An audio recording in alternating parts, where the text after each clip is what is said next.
पिंजरा पिंजरा रे अदिती, काल तू आले नसतीस ना तर आज मी तुला दिसलोच नसतो बघ. नाही, असं नाही बोलायचं बाबा. जे जे संकट होतं ना ते टळलंय. तुम्ही नाही रडायचं. अगं तू सुखी व्हावंस म्हणून हे सगळं करतोय ना, मग हे काय होतंय? बाबा, जे काही होणार आहे ते चांगल्यासाठीच होणार आहे. ताई, असं बोलण्याची माझी तरी आता हिंमत राहिलेली नाही. ही चिठ्ठी वाचल्यावर तर नाहीच नाही.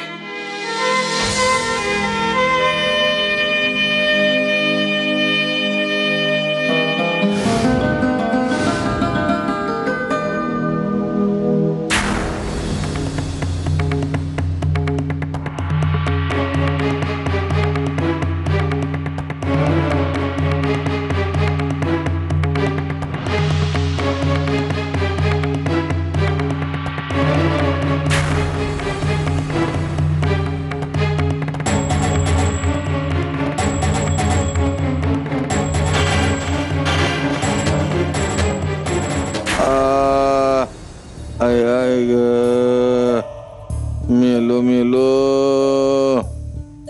हे देवा.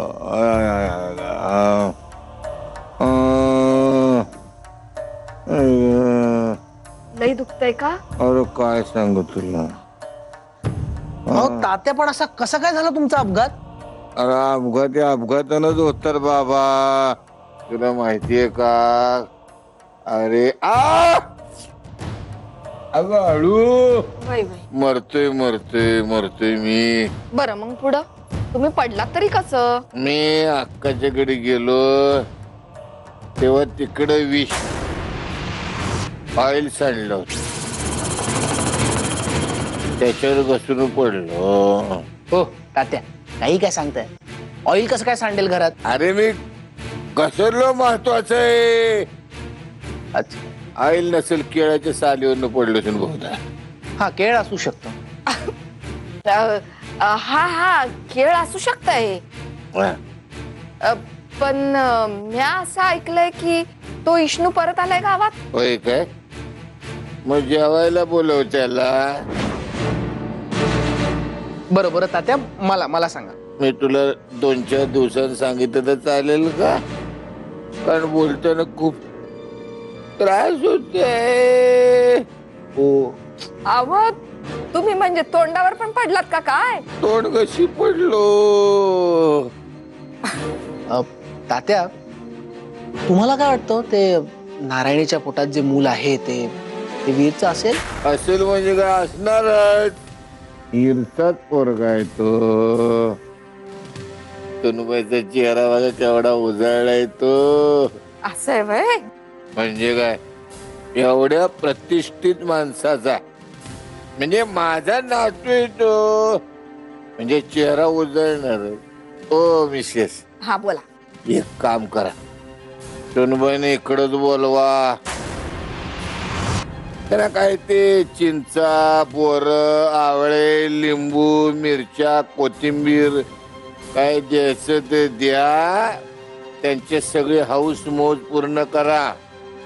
कोणाला काय कमी पडाल. हो, सगळ्यांची मर्जी राखली पाहिजे. असं कसं ग, माझं गोंडच ध्यान. ते चांगली सुप्रती झाली म्हणायची की. बर, आता नारायणीला कधी आणायची सांगा ना. ईर घेईल का तिला घरात? अरे तो काय त्याचा बाप तर. तात्या, आता ना आपण वीरला एकच सांगायचं, बाप दाखव नाही तर श्राद्ध घाल. म्हणजे आपण वीरला असं सांगायचं की नारायणीच्या पोटात जे मूल आहे ते तुझं नाही असं सिद्ध कर, नाही तर नारायणीला घरात आण. अरे बाबा, आपली इच्छा असो किंवा नसो, आपल्याला नारायणीला घरात घेतलंच पाहिजे बाबा. तेव्हा एक कबऱ्या बोल बाबा तुझ्या त्या भावाशी. अहो नाही तात्या, मी कसं बोलू? तुम्हीच बोला, इतकी महत्वाची गोष्ट आहे, तुम्हीच बोला. आणि तू काय करणार? माझा तमाशा बघणार. नाही नाही, मी फक्त एवढंच सांगणार की तू त्या मुलाचा बाप आहे का नाही हे सिद्ध करण्याच्या भानगडीत पडूच नको. मग काय होईल? मग त्याच्याकडे एकच पर्याय उरेल, नारायणीला घरात घेणे. नारायणी आल्यावर आनंदीचं काय करायचं? तिची काळजी तुम्ही करू नका. तिचं काय करायचं ते मी बघतो. अहो आता बरं वाटत. अगं मेलो. अरे देवा. अहो हळू. अरे काय मोडून टाकलंय पार मला. अरे हळू. अरे काय पीठ चिमताय का काय तुम्ही? नाही हे काय बाबा, हे खोट आहे. वीरचा काहीच दोष नाहीये यात. कारण गवल्या जात त्याला यात. काय बोलतेस तू? वीरची ती डॉक्टर मैत्रीण आली होती ना, तिने तपासलं ना नारायणीला आणि सांगितलं की तिला दिवस गेलेत. मग आता अजून काय खरं खोटं करायचंय तुला? हे बघ आनंदी, तुला काय वाटतं हे मी समजू शकते, पण हे बाळ वीरचंच आहे ग. नारायणी अजिबात नाही. मला खात्री आहे का हे मूल वीरचं नाहीच आहे. तू काय स्वतःला परमेश्वर समजतेस? हा, तुझी गोष्ट बोलशील ती खरी समजायला. पण एक गोष्ट लक्षात ठेव, हे बाळ वीरचंच आहे. नाही, नारायणी प्रेग्नंट असेल तर ती तिच्या मुलाच्या बापाचं नाव खोटं कशाला सांगेल? कारण बाबा याचं उत्तर फक्त तीच देऊ शकते. मला एवढंच माहितीये की हे मूल वीरचं नाहीये. आणि तू तुझं म्हणणं कसं सिद्ध करणार आहेस ग? नारायणी तरी कसं सिद्ध करणार हे मूल वीरचं आहे? बाबा, मी माझ्या बाळाची शपथ घेते, हे बाळ वीरचंच आहे.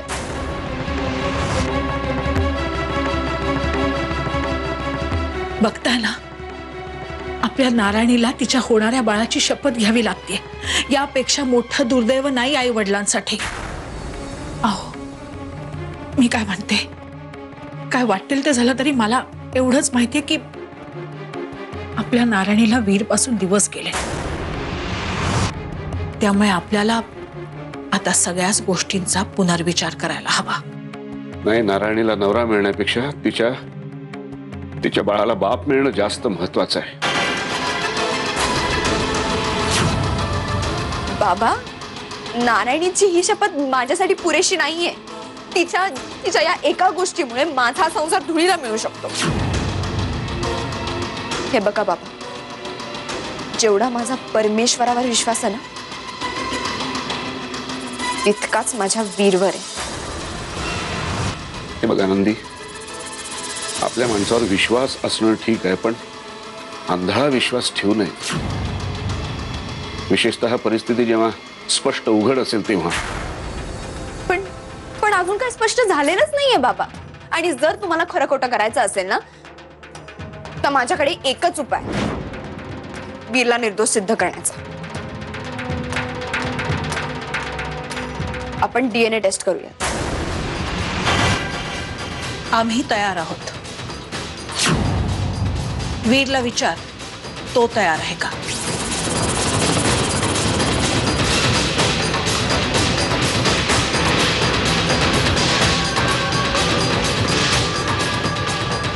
बाबा, माझी बाजू सत्याची आहे आणि मला त्याची पूर्णपणे खात्री आहे. तुम्ही मला फक्त आशीर्वाद द्या बाबा की या लढाईत मी कुठेही डगमगणार नाही आणि माझ्या नवऱ्याच्या पाठीशी अशीच उभी राहील जशा अक्का तुमच्या पाठीशी उभा राहतात.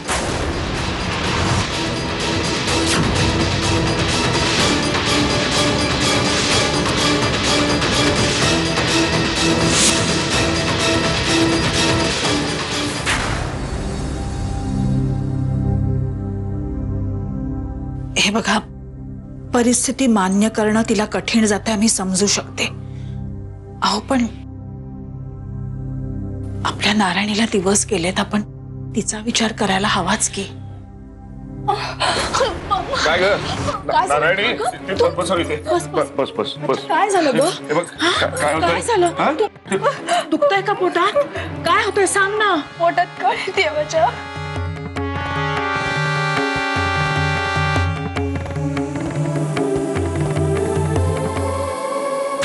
मला फक्त इतकंच म्हणायचंय की कधी आंधळेपणाने आपल्या नवऱ्यावर विश्वास नको ठेवूस. पिंजरा पिंजरा रे पिंजरा रे. वीर माझा ऐक. हे बघ, नारायणी आहे ना, नारायणी बाई असल्यामुळे ना तिला सगळ्यांचीच अनुभूती मिळणार आहे. आणि तुला माहिती आहे ना, ती तिच्या बाळाची शपथ सगळ्यांपुढे घेते. आता जर आपण स्वतःला निर्दोष सिद्ध नाही ना केलं तर सगळंच फिसकटेल. पण हे बघ, ऐक मी अक्कांना काय म्हणाले माहितीये, मी म्हणाले की आपण टेस्ट करूयात ना. हा, कारण आता जर आपण टेस्ट नाही ना केली वीर, तर अक्का नारायणीला आपल्या घरी आणून सोडतील. नंदी, हे काय बोलतेस तू? आणि हे सगळं बोलून तुला नेमकं काय सांगायचंय? मला काही सांगायचं नाही. हे बघ, मला सगळ्या जगाला एवढंच सांगायचंय की माझा वीर निर्दोष आहे. ते तर मी आहेच आनंदी. वीर असं बोलून उपयोग नाहीये, काहीच सिद्ध होणार नाहीये. आपल्याला असं ठोस पाऊल उचललं पाहिजे. आनंदी, कुठलंही पाऊल उचलायच्या आधी आपल्याला 10 वेळा विचार करावा लागणार. कारण या मायलेकींच्या अशा वागण्यामुळे दिवसेंदिवस माझा विश्वास खचत चाललाय. अरे असं काय राजा, मी आहे ना तुझ्या बाजूने. तू कशाला काळजी करतो? पण हे बघ, आता आपण माघारी नाही फिरायचं. अरे ज्याला कर नाही त्याला डर कशाला? एक मिनिट ऐक आनंदी, तू आधी घरी ये, मग बोलू आपण. कुठलंही पाऊल उचलायच्या आधी आपल्याला हा विचार करावा लागणार आहे की त्या दोघी पुढे काय करतील. पण हो, आज काही झालं तरी आपल्याला ठोस निर्णय घ्यावाच लागणार आहे वीर. हो आनंदी, तू आधी घरी ये लवकर, मग बोलू आपण.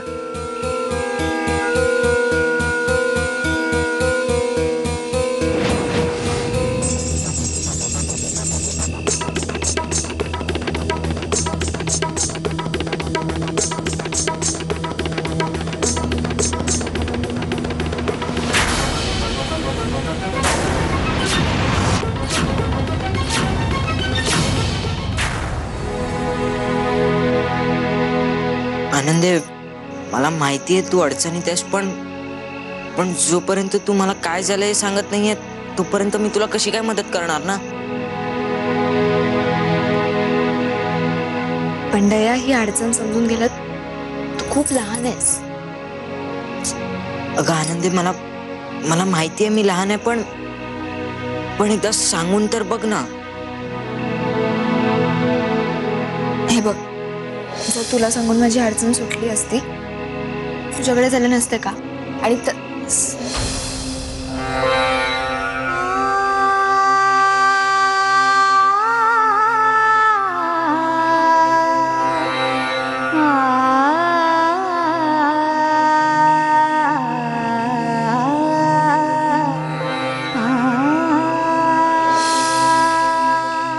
आनंदे, काकू कशा आहात?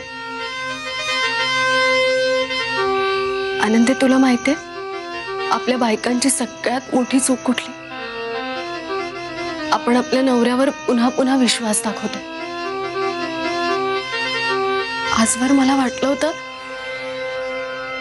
की मी माझ्या नवऱ्याला पूर्णपणे ओळखलं, पण अजूनही माझा नवरा माझ्यासाठी अनोळखीच राहिलाय. आज इतक्या वर्षानंतर एक गोष्ट माझ्या लक्षात आली आहे की मी माझ्या मनातल्या नवऱ्याच्या प्रतिमेलाच आजवर पूजत आले, त्यालाच देव मानत आले. पण त्याचं खरं रूप मात्र काहीतरी वेगळंच आहे.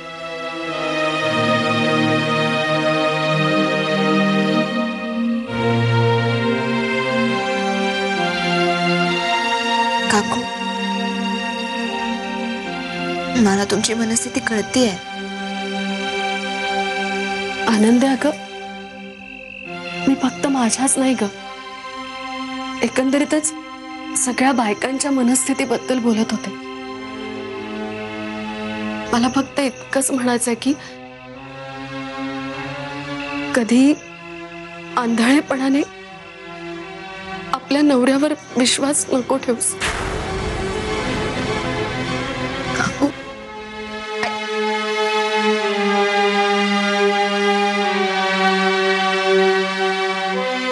कधी आंधळेपणाने आपल्या नवऱ्यावर विश्वास नको ठेवूस.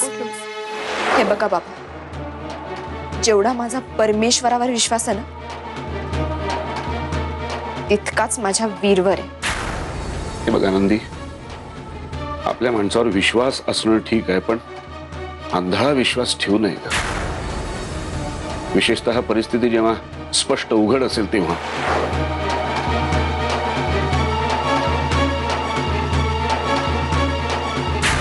ही टेस्ट म्हणजे ना आपल्यासाठी सापळा आहे, सापळा.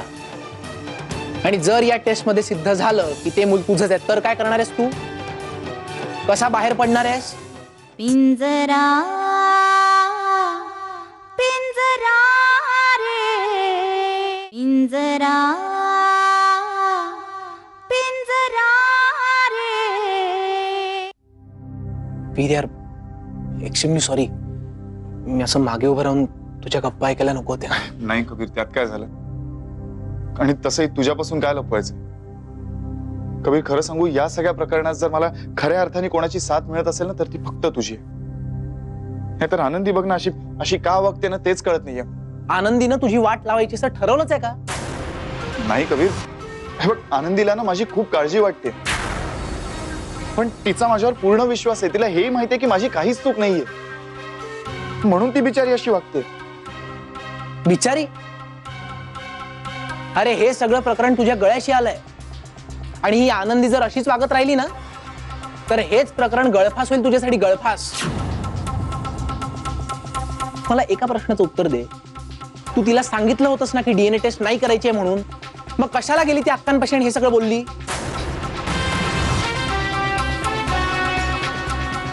हे बघ वीर, ही टेस्ट म्हणजे ना आपल्यासाठी सापळा आहे, सापळा.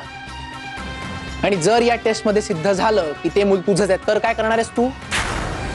कसा बाहेर पडणार आहेस? तर हीच आनंदी तुझा रागराग करायला मोकळी की तू फसवलं म्हणून. त्या बायकांना बेअक्कल असतात, नको तिकडे लुडबुड करतात. इथे अक्कांचं पण तेच चाललंय. मला एक सांग, आनंदी जर अशीच वागत राहिली तर मग आनंदी आणि नारायणी मध्ये फरक काय रे?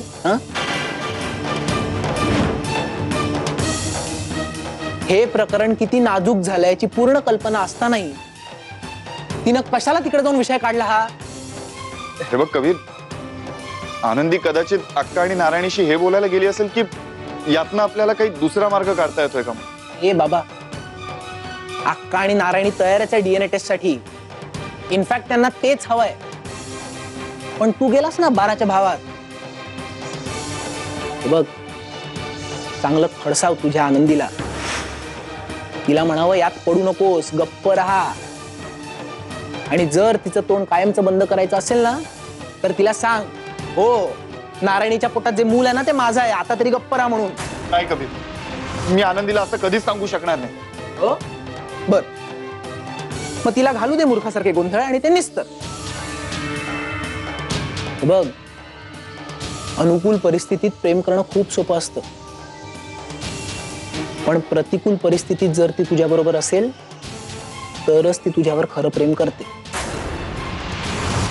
कबीर, आनंदीचं माझ्यावर खरंच प्रेम आहे का नाही हे तपासून पाहण्याची काही गरज नाहीये मला. तू सारखं सारखं माझ्या आनंदीच्या प्रेमावर का संशय घेतोस? तू मला नारायणीच्या प्रकरणातून बाहेर पडायला मदत कर ना. सारखा आपला आनंदीवर. बघ, ठीक आहे, तू तिला जास्त चांगलं ओळखतोस, तुला खात्री आहे, ठीक आहे. पण जर हे सिद्ध झालं की नारायणीच्या पोटात जे मूल आहे ते तुझं आहे, तरी आनंदीनं तुझी साथ द्यायला हवी. माझं एवढंच म्हणणं आहे. आणि हे बघ, काळजी करू नकोस, मी आहे तुझ्या बरोबर. फक्त एक लक्षात ठेव, काहीही झालं तरी डीएनए टेस्ट करायची नाही. आनंदी कितीही दुखावली गेली तरीही.